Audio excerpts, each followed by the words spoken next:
Donc la première chose qu'on vous disait finalement, c'est en fait le processus qu'on regarde, c'est simplement, vous voyez, j'ai un électron qui se promène.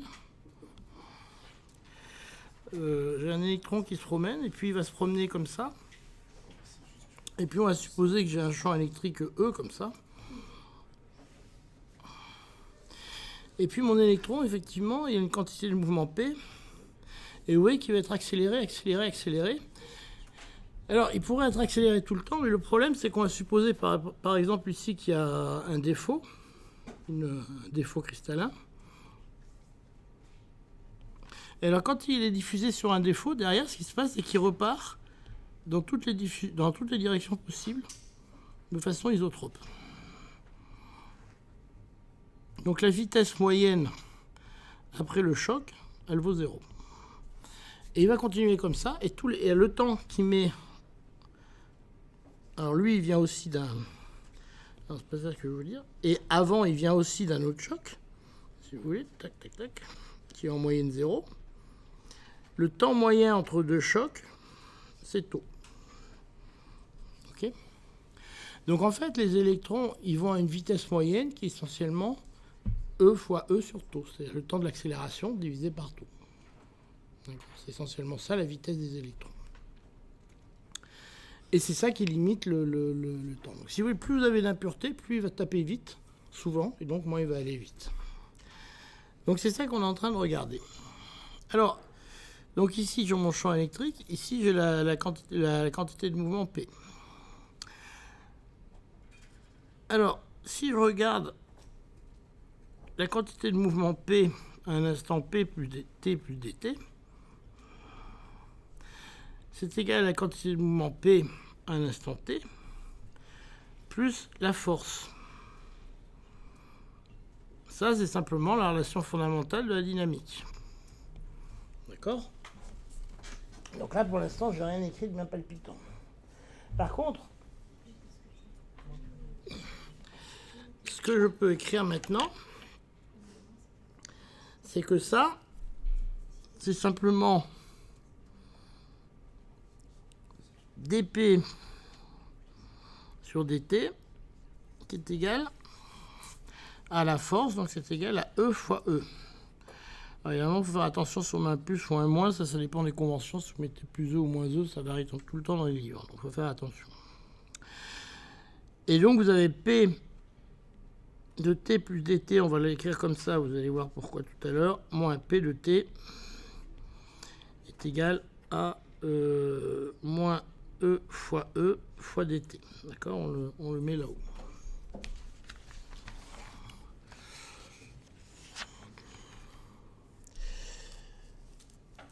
Alors, ce qu'on va écrire, on va le mettre sous la forme suivante. On va l'écrire sous la forme P de T plus dt est égal à P de T moins E dt. Alors vous allez voir pourquoi on le met sous cette forme, parce que ce qui nous intéresse, c'est la quantité de mouvement en T plus dt, et elle est déterminée par rapport à la quantité de mouvement en T, et on va mettre le facteur de pondération maintenant. Ok ? Donc, mais ça n'est vrai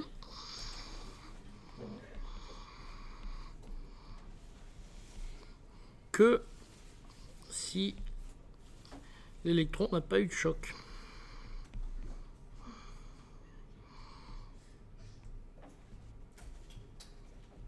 Autrement dit, je suis en train de regarder un mouvement sur une période dt qui est infinitésimale, d'accord ? Et si pendant dt il a eu un choc, tout ce que je raconte, c'est plus vrai. Parce que si pendant dt il a eu un choc, sa vitesse elle est 0. D'accord ? Alors, quelle est la probabilité de ne pas avoir de choc ?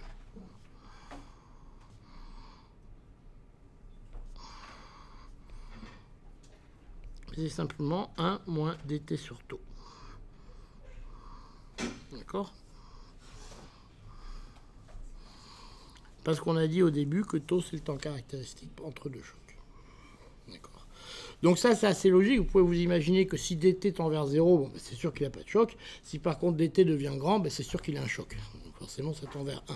Si dt devient de l'ordre de taux, ben, c'est sûr qu'il a un choc. D'accord? Donc ça, c'est assez logique entre les deux limites de comprendre que c'est dt 1 moins dt sur taux. Et donc on obtient finalement la chose suivante. Donc c'est ce qu'on nous demandait. Donc vous obtenez finalement que P de t plus dt est égal à P de t moins E grand E dt, facteur de 1 moins dt sur tout. Ça, c'est ce qu'on vous demandait.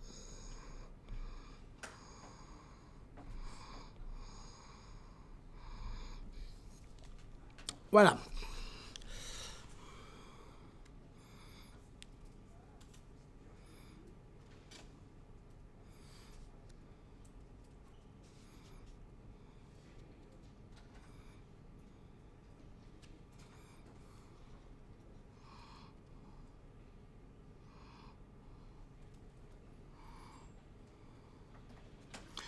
Alors maintenant, on va aller un petit peu plus loin dans cette analyse, parce qu'on va essayer... Alors en fait, si vous voyez que ce qu'on a établi ici, c'est simplement une équation du mouvement et une équation différentielle.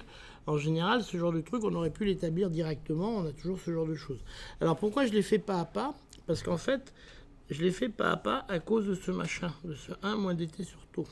D'accord? C'est pour ça que je l'ai établi doucement en marquant P de t plus dt égale P de t, parce que j'ai ici quelque chose qui est en E moins dt sur dt, en E dt, et j'ai aussi le dt qui apparaît ici. D'accord? Donc si j'avais fait directement P de t plus dt moins P de t divisé par dt, ben, j'aurais été embêté parce que j'ai aussi un dt qui est ici. D'accord? Donc j'aurais eu un problème dans mon équation, ça n'aurait pas marché. Donc je suis obligé de la construire doucement pour regarder effectivement le dt qui est là et le dt qui est là. Sinon je me retrouve avec une équation qui n'est pas du tout correcte. Donc c'est pour ça que là je suis obligé de la construire pas à pas. Alors ça c'est le même problème, si un jour vous résolvez le problème de la fusée, comment on accélère une fusée, vous avez exactement le même problème. Il faut le construire pas à pas, sinon vous marquez une bêtise. Vous marquez le poids après, le poids avant, etc. Donc je vous le dis si un jour vous résolvez ce problème. Mais alors maintenant, ce que je voudrais, c'est revenir à écrire une équation du mouvement, une équation différentielle, parce que là, pour l'instant, ce n'est pas une équation différentielle. Donc, je vais essayer de revenir à une équation différentielle. Alors, en fait, ce que je vais faire, c'est que je vais simplement faire quelque chose d'un peu barbare. Je vais simplement développer tous mes termes et regarder si je peux avoir une dérivée de P qui apparaît ici et écrire une équation différentielle. Et là, je ne fais aucune approximation, je le développe brut de fonderie, d'accord? Et on va voir ce qu'on obtient. Donc, allons-y pour le développement. Donc, j'obtiens que P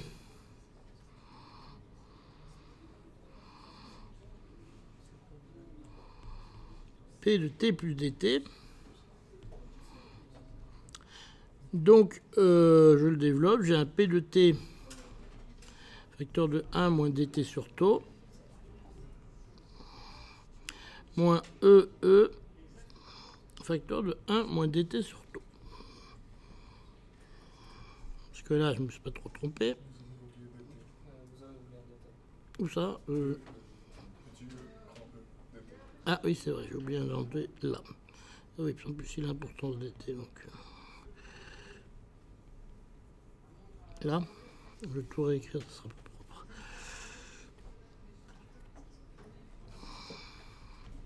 Voilà, c'est bon là. Alors, je développe ça, j'obtiens un P de t moins P de t dt sur taux moins E grand E dt plus E grand E dt au carré sur taux. Ok.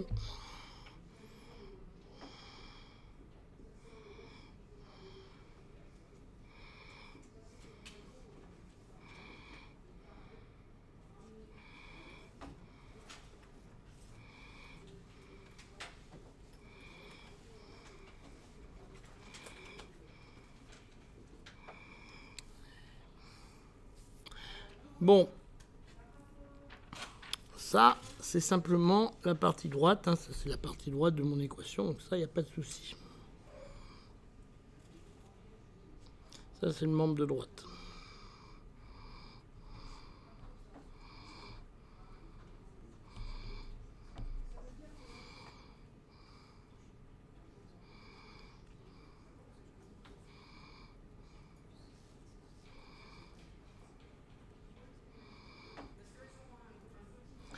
Alors, le membre de gauche, ce que je vais faire, par contre,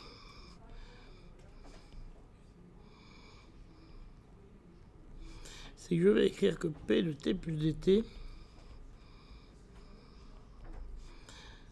ça, je vais écrire que c'est égal à P de T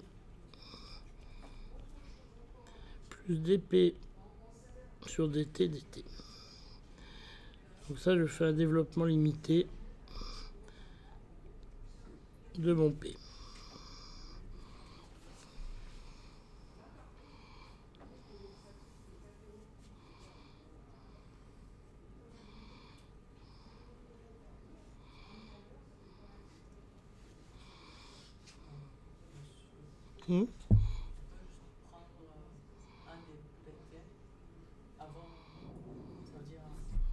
Ça, vous voulez prendre un des P de T là et le mettre de ce côté, c'est ça?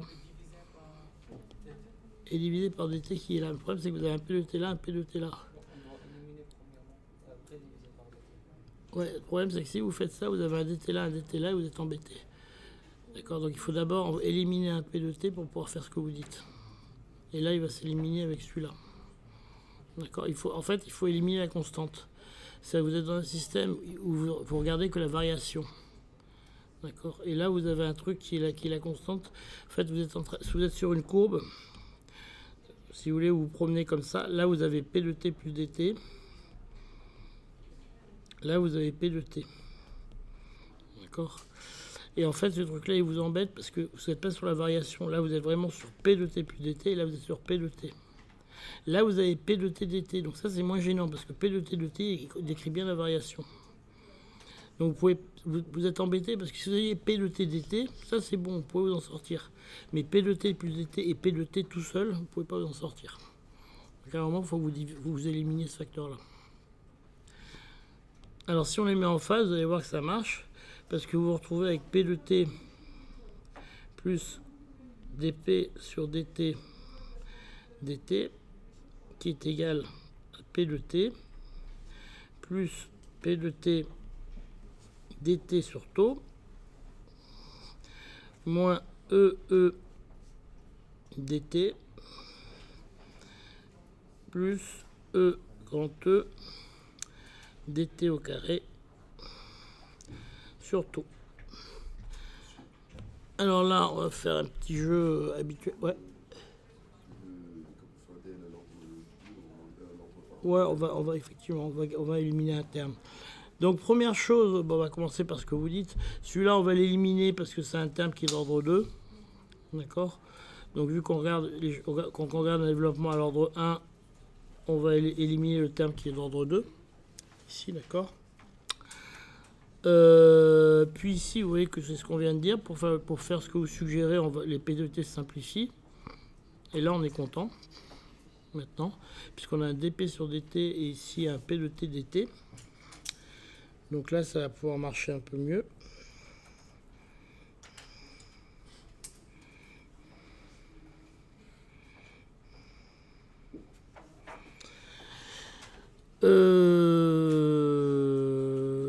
Et puis maintenant, on va pouvoir simplifier tous les dt. On n'a que les différentiels. Et alors, tout doit marcher bien. Au signe près, comme je vous dis, il y a toujours un problème de signe ici. Et je vais remettre les vecteurs quand même pour que ça soit plus propre. Égal 1 sur taux P de T moins E. Alors pourquoi j'ai pas le bon signe moi? Pourquoi n'ai-je pas le bon signe?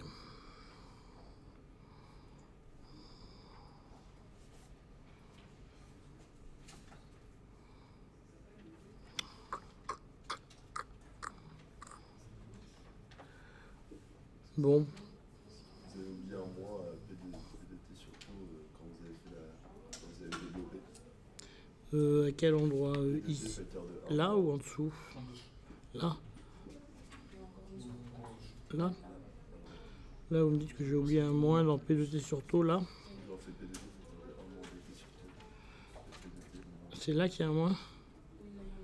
D'accord, ok. Ok, donc là c'est un moins, et donc ça va bien, c'est le bon signe. Hop, voilà, c'est bien, parce que quand vous traquez les fautes que je fais, ça vous permet d'apprendre le cours en même temps. Et voilà, alors en fait, ce qu'on va faire, c'est qu'il vous le demande en M. Et alors, par contre, j'ai un M qui manque, ça c'est plus gênant pour l'homogénéité.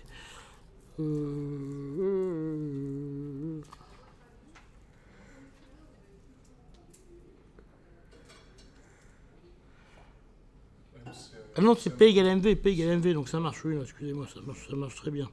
Donc ça fait M dV sur dt est égal à M sur taux. C'est un moins M sur taux du coup. Moins M sur taux V moins EE. Voilà. Et là, ça marche. Voilà, et ça, c'est l'équation qui vous demandait.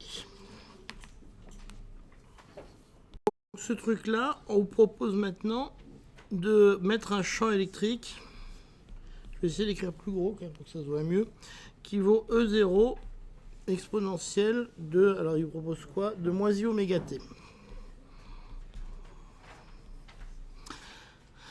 Bon, donc à ce moment-là, ce que vous pouvez dire, c'est que vous avez aussi un V qui est égal à V0 exponentielle de moins I oméga t plus phi, parce que là, vous pouvez très bien avoir une phase qui va apparaître dans le courant. C'est simplement le fait qu'évidemment, quand vous oscillez, vous avez le courant qui peut être se déphaser par rapport au champ électrique.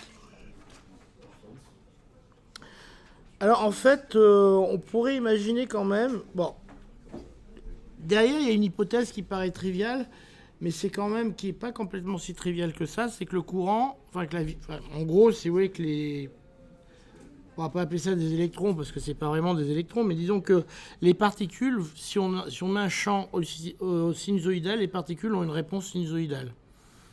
Bon, et à la même fréquence. Bon, ça paraît logique, mais on pourrait se poser la question, est-ce que c'est vraiment vrai, quoi. Je veux dire, pour imaginer qu'il y a un truc retardé à un endroit et que ça ne soit pas sinusoïdal. Bon.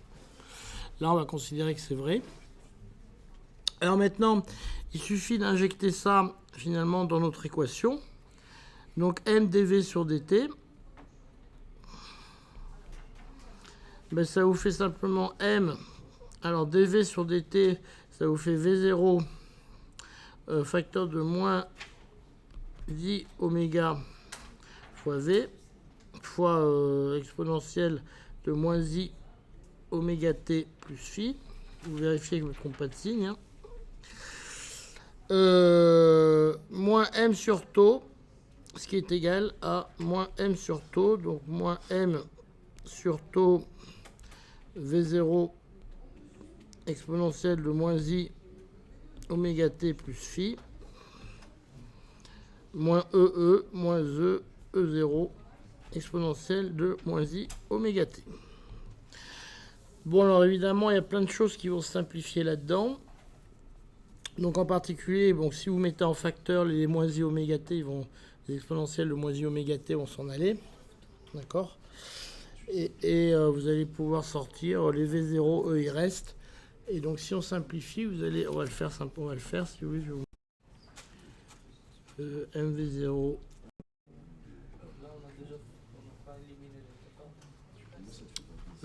Elle disparaît parce que... Ouais, l'exponentielle de moins I oméga t ici. Et quand on la dérive... Ah oui, en fait, on a rajouté une phase ici dans le truc. Et en fait, on peut... Donc je l'ai réécrit parce que sinon je vais me perdre. Donc on avait...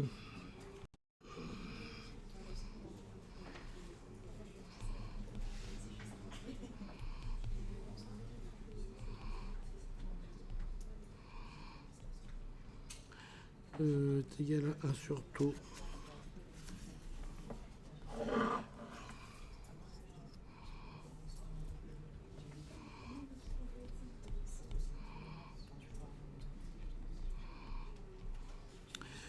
plus moins E. Donc vous voyez que ce truc-là, vous pouvez l'écrire exponentielle de moins I oméga t fois exponentielle de moins I phi. D'accord? Ce truc-là, vous pouvez faire pareil. Vous pouvez l'écrire sous la forme de exponentielle de moins I oméga t exponentielle de moins I phi. Et vous voyez qu'à ce moment-là, tous les exponentiels de moins I oméga t vont simplifier. D'accord? Donc il vous reste simplement mv0 moins I oméga. Il va vous rester ici exponentielle de moins I phi qui est égal à moins m sur taux v0 exponentielle de moins I phi moins E fois E0.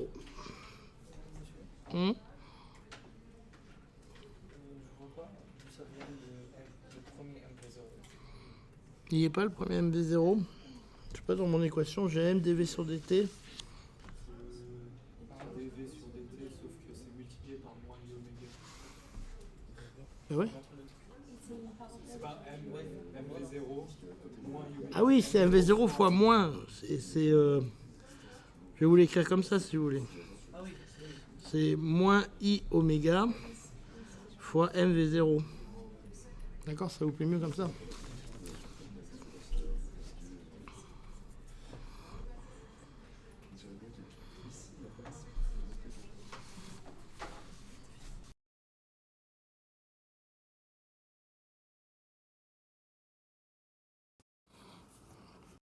Oh, allô.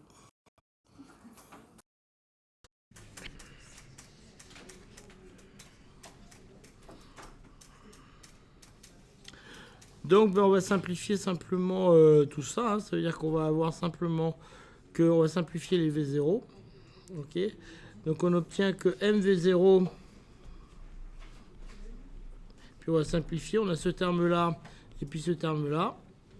Donc, on a MV0 facteur 2, 1 sur taux plus I oméga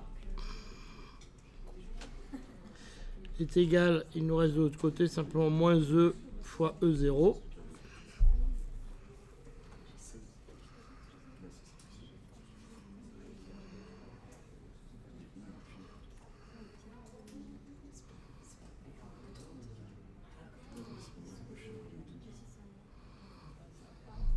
Et si vous simplifiez tout ça, ça vous fait que V0 est égal à moins E taux E0 sur M facteur de 1 plus I oméga taux. Quand vous avez fait tout le calcul. Il n'y a pas un signe moins entre le 1 et le I oméga? Non, pourquoi? Parce que la deuxième ligne, moins I oméga. Ah oui, oui, il y a un moins là. Voilà. Vous avez raison, il y a un moins là. Et la passé où l'exponentielle moins I? L'exponentielle de moins phi, si elle traîne quelque part.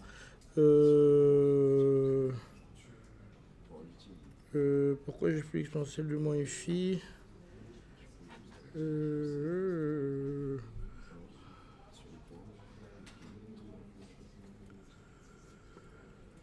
Pourquoi j'ai plus l'exponentielle de moins phi?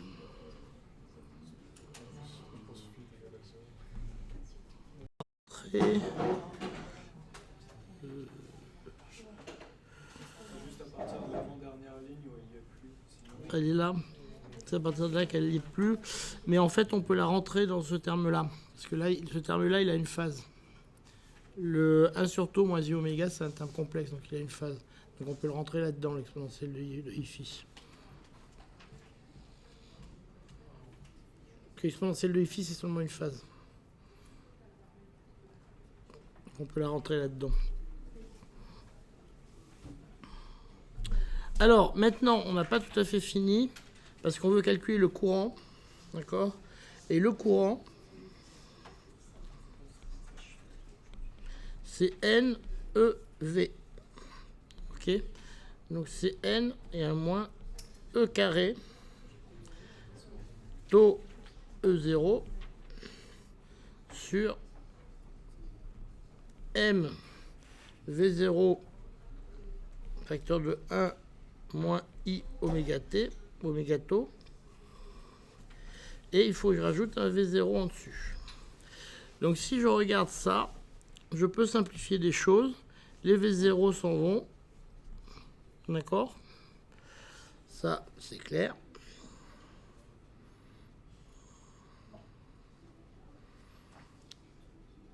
Et j'obtiens que sigma est égal à N E carré taux sur M facteur de 1 moins I oméga taux. Et ça, c'est un résultat très connu.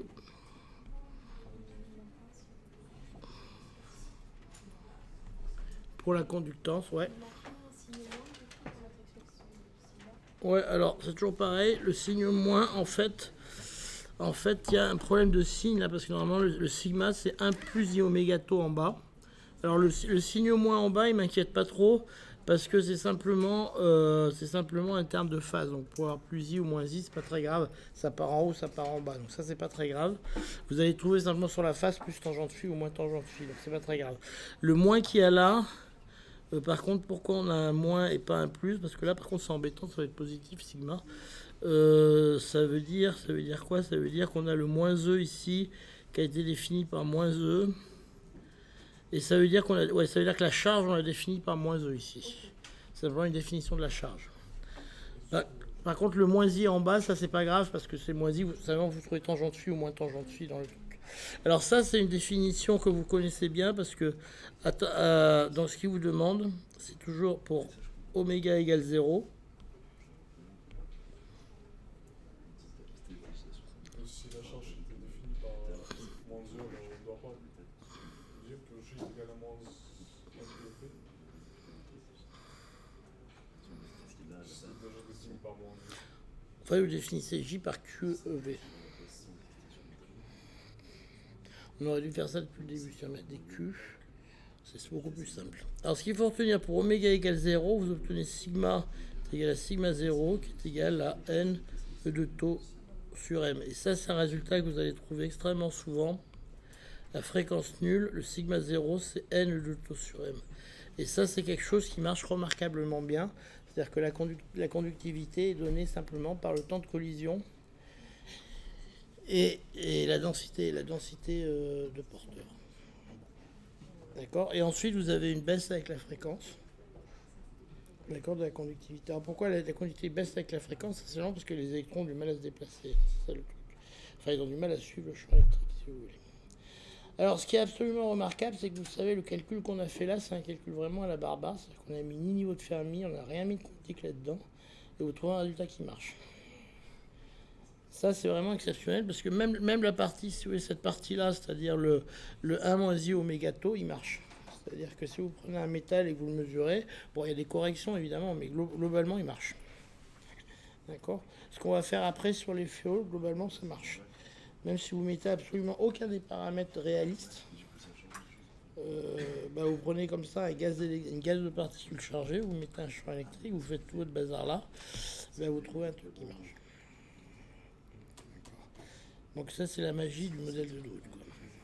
Alors effectivement, pour ceux qui ont des problèmes de signes, ce que je conçois parfaitement, ce que je vous conseille, c'est de le refaire pas à pas, en mettant les bons signes. C'est pénible, hein, je vous préviens, parce que vous allez y passer 2 minutes. Ce que je vous conseille, c'est de mettre Q. D'accord? Vous mettez Q pour la charge. Après, elle devient plus E ou moins E. Parce que là, ce que j'ai fait comme bêtise, c'est de mettre E. Et en fait, faites gaffe dans les ouvrages. Par exemple, si vous lisez un article ou un livre, regardez bien au début s'ils définissent la charge plus E ou moins E. Parce qu'une fois sur deux, ils définissent plus E ou moins E. Et si vous voulez vous amuser un peu un soir, vous prenez le calcul là, vous reprenez où ça, ou vos notes à vous, et vous regardez ligne à ligne où c'est qu'on a mis un plus E, où c'est qu'on a mis un moins E. Et la seule chose que je peux vous dire, c'est que ce résultat-là, il est bon, sauf qu'il y a un plus en bas. C'est-à-dire que la phase est définie vers le haut, vous le définissez vers le bas. Bon, mais ça, c'est pas grave. D'accord ? Donc si vous voulez jouer un peu à remettre les bons signes partout, vous pouvez faire ça. Mais retenez surtout que ces résultats-là, ils sont justes et ils vous donneront les bons résultats expérimentaux. Alors maintenant, ce qu'il vous propose de faire, c'est d'aller un pas plus loin. Alors aller un pas plus loin, c'est de se dire finalement, puisque ce modèle marche bien, on va regarder jusqu'où il peut marcher. Et on va faire un truc, on va mettre un champ magnétique. Alors si vous mettez un champ magnétique, forcément c'est un peu plus compliqué. Pourquoi? Parce que un champ magnétique, il croise les composantes. Parce que le problème d'un champ magnétique, c'est que quand vous le mettez comme ça, bah, si vous mettez un courant comme ça fait une force comme ça. Alors évidemment, c'est un peu merdique.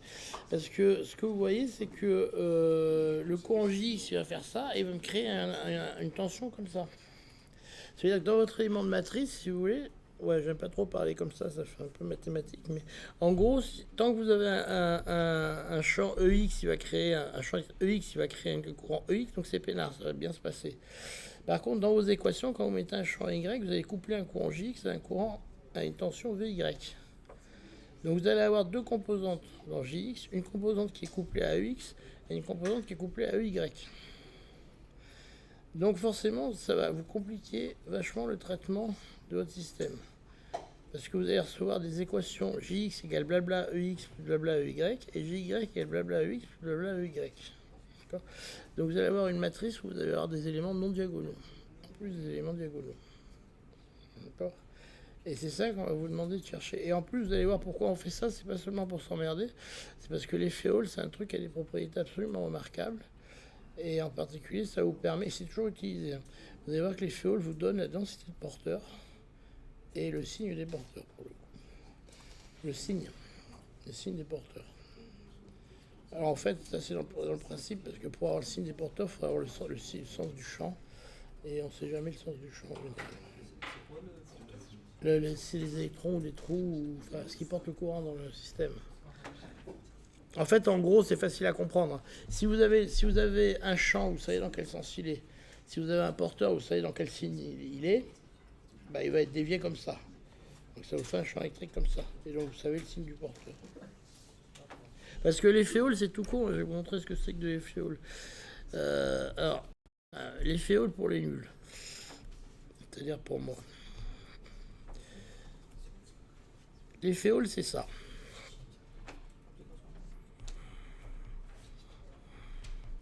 L'effet Hall, vous prenez un truc, vous faites passer un courant, vous mettez un champ magnétique ici, qui n'est pas trop fort. Parce que si vous mettez un champ très fort, il se passe des choses vachement ennuyeuses. Vous allez entrer dans un régime quantique où il va se passer des choses pas très sympathiques.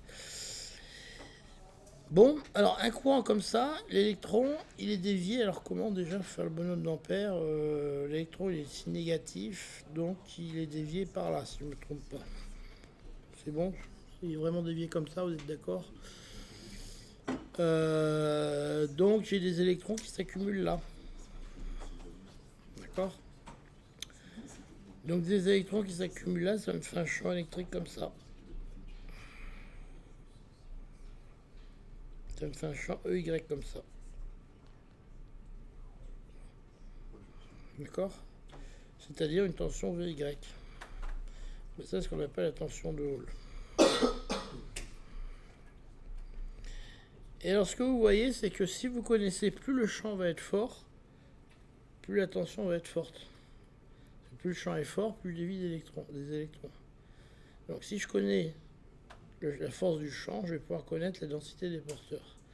De même que si je connais le sens du champ, si je connais le signe de la tension, je sais quel est le signe des porteurs. Parce que si je regarde le sens du champ, ils vont se barrer de l'autre côté, mes porteurs.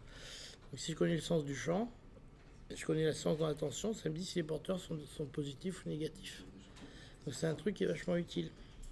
Donc dans l'industrie, c'est un truc qui sert encore. Quand ils cherchent des porteurs ou la densité de porteurs, ils font de l'effet Hall pour savoir le signe des porteurs et la densité des porteurs.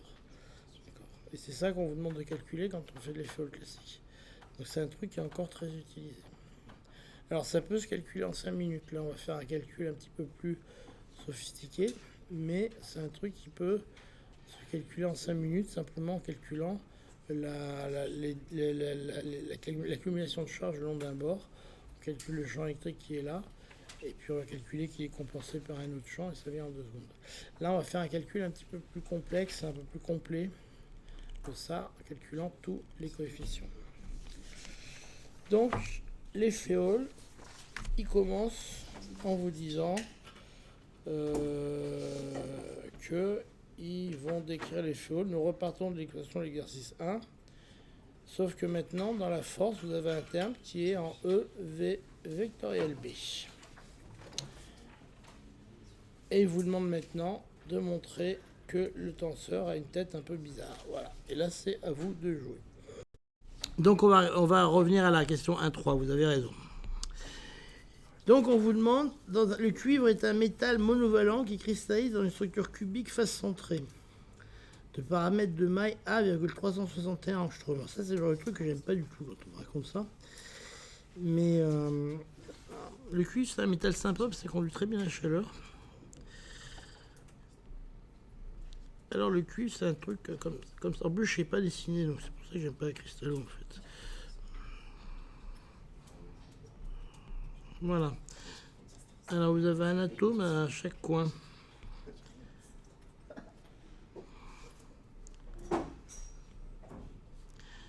Bon, alors là, il faut compter le nombre d'atomes. Donc, les paramètres de maille, c'est 3,61 angstrom. Sa résistivité vaut 2,24 10-6. Alors, en fait, ce qui est intéressant dans le cuivre, c'est que sa résistivité varie vachement en fonction de ce qu'on lui fait. Vous savez comment on fait varier la résistivité du cuivre? Non, vous savez pas ce que ça s'appelle le cuivre écroué? On lui tape dessus.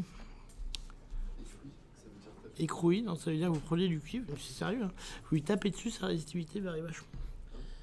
On l'utilise quand on fait des basses températures, on veut un cuivre qui a une très bonne conductivité. Et en fait, alors, il paraît, moi je connais pas, que ça remet en place les lacunes dans le cuivre. Enfin, bon, c'est pas un effet piézoélectrique. Ah non, c'est permanent. Non, les gens disent que c'est les défauts dans le cuivre qui se remettent en place quand on les tape dessus. Je sais pas, je sais pas ce qui se passe dans le cuivre, mais je sais que ça marche par contre. Parce que les gens font ça pour effectivement avoir ça. Voilà, donc on vous dit que le paramètre de maille c'est 3,61 angstrom.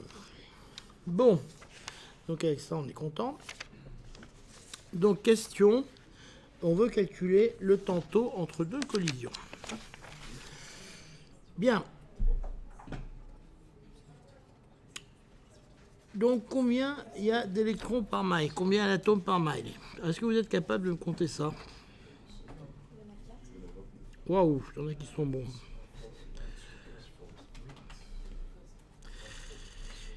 Donc le nombre d'atomes par maille. Alors c'est, je dis pas de bêtises, c'est 6 fois 1,5 plus 8 fois 1/8, c'est ça?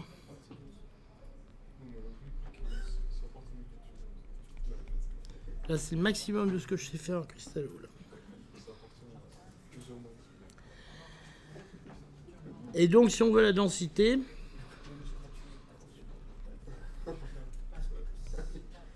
la densité, c'est 4 sur 3,10 au cube.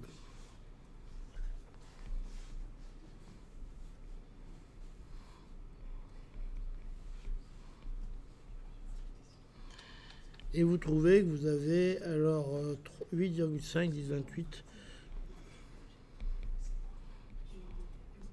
par mètre cube. Ok. Alors ça vous donne un résultat intéressant, c'est que vous avez, alors si vous regardez, alors si ça c'est intéressant pour un ordre de grandeur que vous pouvez garder en tête, c'est que quand vous prenez un métal, bon là c'est un métal un peu lourd, mais grosso modo, le nombre d'Avogadro c'est 1 cm3 de métal. Si vous voulez savoir ce que ça représente dans la vraie vie, le nombre d'Avogadro, vous prenez 1 cm3 de métal, ben vous avez le nombre d'Avogadro d'atomes dedans. Voilà, c'est ça. Donc c'est quand même beaucoup le nombre d'Avogadro, hein. C'est pas petit. Ouais, le nombre d'Avogadro c'est 10 puissance 23, c'est 10 puissance 23. Et ben si vous prenez 1 cm3 d'aluminium ou de machin, c'est à peu près le nombre d'Avogadro d'atomes dedans. Que là vous avez 10 puissance 28 par mètre cube, donc si vous passez au centimètre cube, vous divisez par 10 puissance 6 et vous arrivez à 10 puissance 22. Donc vous êtes proche du nombre d'Avogadro. 1 cm3 de cuivre, vous avez grosso modo le nombre d'Avogadro, d'atomes de cuivre dedans. Donc, visuellement, c'est ça, quoi, à peu près.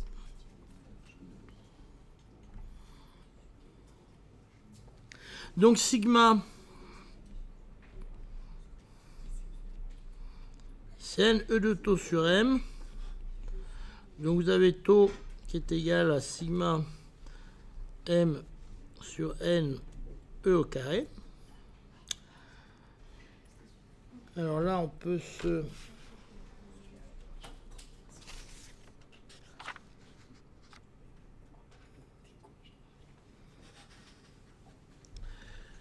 Vous trouvez, alors, d'après mes petits calculs, s'il trouve la même chose, lui.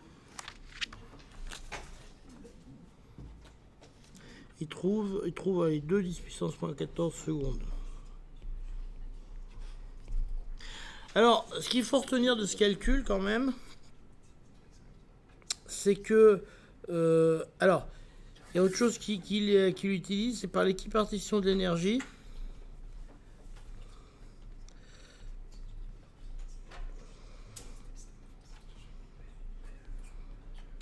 Vous avez 3,5 de kT égale 1,5 de MV2. Si vous faites qu'un électron, V est égal, pour lui, il trouve 1,2 10 puissance 5. Et il trouve à ce moment-là une longueur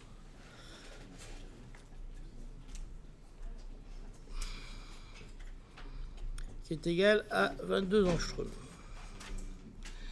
Bon, alors ça, par contre, ça mérite un certain nombre de commentaires.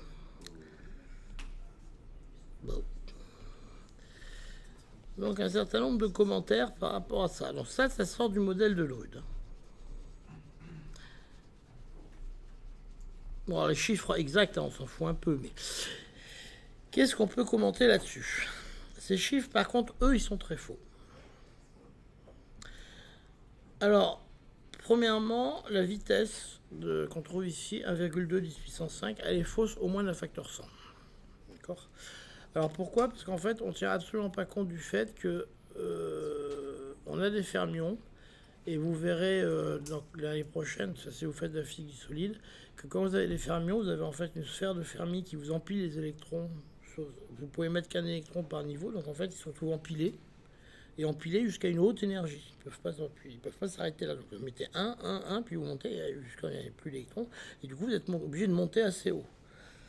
Ce qui fait qu'en fait, ce qui compte, c'est pas l'équipartition de l'énergie, c'est l'énergie de Fermi. L'énergie de Fermi, c'est l'énergie du dernier électron que vous avez mis. Et ça, c'est vachement élevé.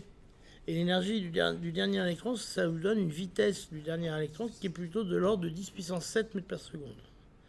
Donc vous êtes faux ici d'un facteur au moins 100. D'accord?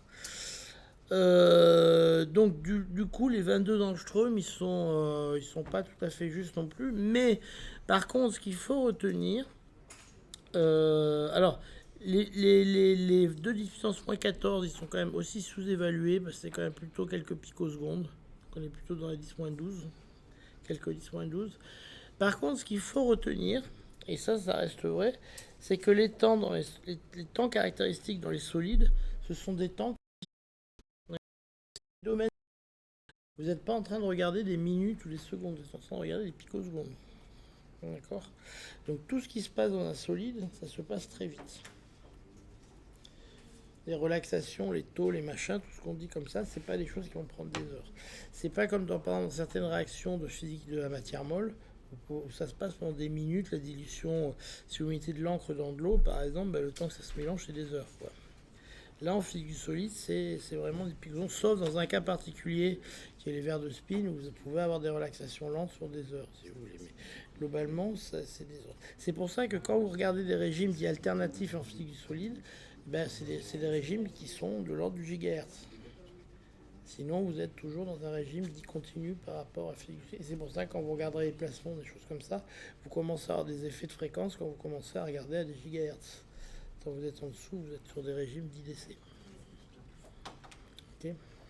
Donc retenez ça, effectivement, ça c'est important de le retenir. En physique du solide, les choses se passent très vite.